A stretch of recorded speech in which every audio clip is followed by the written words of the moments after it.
Did you know that for the first century of American history, individual states, not the federal government, controlled their own borders? And it wasn't until a landmark Supreme Court ruling in 1876 that immigration was declared a strictly federal responsibility. Yet, exactly 150 years after that historic shift, the federal government's centralized apparatus is fracturing under the weight of its own operational failures. While the public is told that our borders are governed by orderly law, the reality on the ground this week reveals a chaotic multi-billion-dollar game of damage control, from a sudden secret evacuation of a massive hidden Everglades prison camp on the 11th hour foreign policy gamble designed to manipulate our local gas pump. The systems in Washington are scrambling to protect their political survival as the domestic landscape shifts beneath their feet.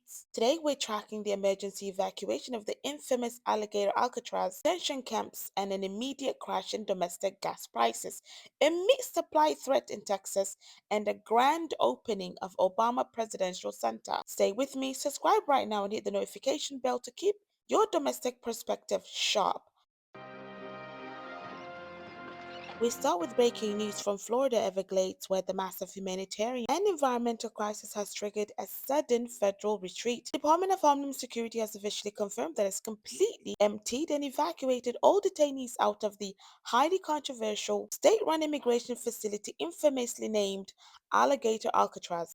ICE announced that every single prison locked inside the Southside camp was suddenly transferred to facilities across South Florida, California, Arizona, Louisiana, and Texas. Now, the administration claims the sudden evacuation was done strictly for client safety ahead of incoming tropical storms. But if we look at the past official press spin, this massive facility built on a remote airstrip directly inside Big Cypress National Preserve has been an absolute lightning rod for moral and financial disaster since it opened 11 plus months ago. Detainees have flooded legal networks in horrific descriptions of human rights violation, reporting flooding floors covered with fecal waste, toilets that don't flush, and guards forcing them to sign English documents while denying them food and water.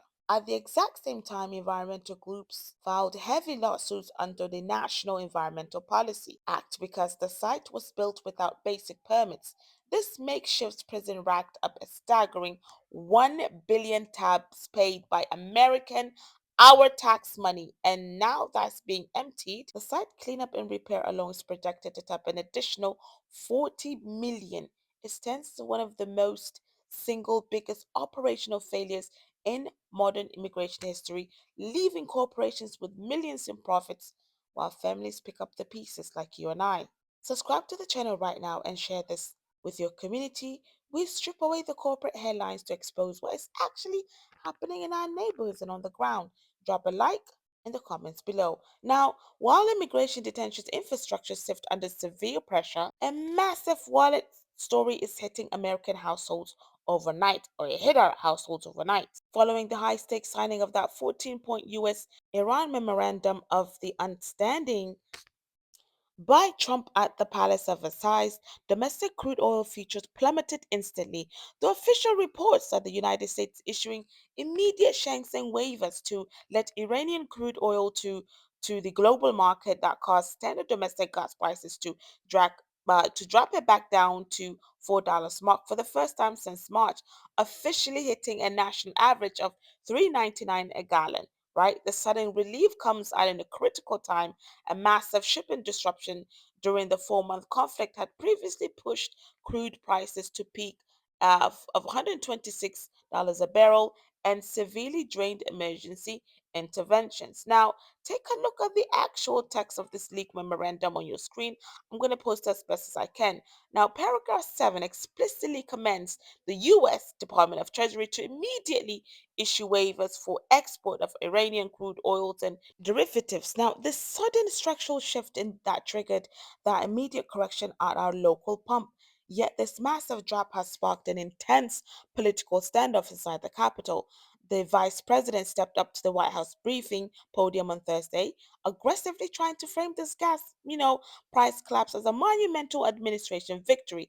He announced that the U.S. Navy has already begun lifting its naval blockade, allowing more than a dozen merchant ships carrying 12.9 12.5 million barrels of crude through the Iranian ports to honor the early stage of the deal. Now, behind the celebratory headlines, the administration is absolute damage control. The bare bones agreement has been hit with a severe criticism across the board, slammed by global market analysts as, as the 11th hour political survival tactic ahead of upcoming midterm elections. If you read paragraph 9, right, the deal intentionally kicks, right, the single most dangerous, you can say, domestic threats, which is the Iran's advanced uranium enrichment stockpile in a highly volatile 60-day review period with zero guarantee of permanent resolution. Furthermore, okay, maritime experts warn that the true return to stable pre-war gas prices could take months as the critical Strait of Hormuz remains heavily studded with active sea mines and clogged with over 1,500 stranded cargo ships. Now, the American public clearly sees through the theatrics. The administration is scrambling to take credit for a temporary economic relief from a global conflict that its own aggressive policy decisions set in motion in the first place. Meanwhile, a severe domestic threat has emerged inside the agriculture sector. The U.S. Department of Agriculture has sent shockwaves through the livestock industry by confirming the presence of a highly destructive New World screwworm inside a young calf in Suffolk County, Texas. Now, this flesh-eating parasite burrows, lives inside animals, and has been absent from the United States for a long time. The USDA and Texas officials have immediately deployed emergency containment teams enforcing strict localized quarantines and launching an aerial blitz releasing 4 million sterile flies per week to stop the outbreak before it cripples the domestic food supply. But as rural communities face biological emergencies, the political elite gathered in Illinois for a massive celebration on Thursday. Barack and Michelle Obama officially hosted a grand opening ceremony of the Obama Presidential Center in Jackson Park on Chicago's South Side. The 850 million 90-acre or 19-acre campus debuted with an explicit exclusion of Donald Trump, who was completely left out of the guest list. The star-studded it was an invite-only event, featured live culture performance from Stevie Wonder, Bruce Springsteen, and John Legend, drawing former President Bill Clinton and George W. Bush to the stage. The complex feature of the 235 museum tower, a branch of the public library, a public athletics center. It serves as a massive national flashpoint for legacy and community organizing, showing a vivid reminder of a different political era compared to the current administration battles, collapsing economic approvals numbers. As we close out somewhere tonight, an evacuated immigrant family is being stuffed into yet another detention center, completely invisible to the political leaders celebrating at the White House and at the Obama Center, when the federal government can wipe out 1 billion prison failure overnight while treating consumers' gas prices as a temporary political chess game.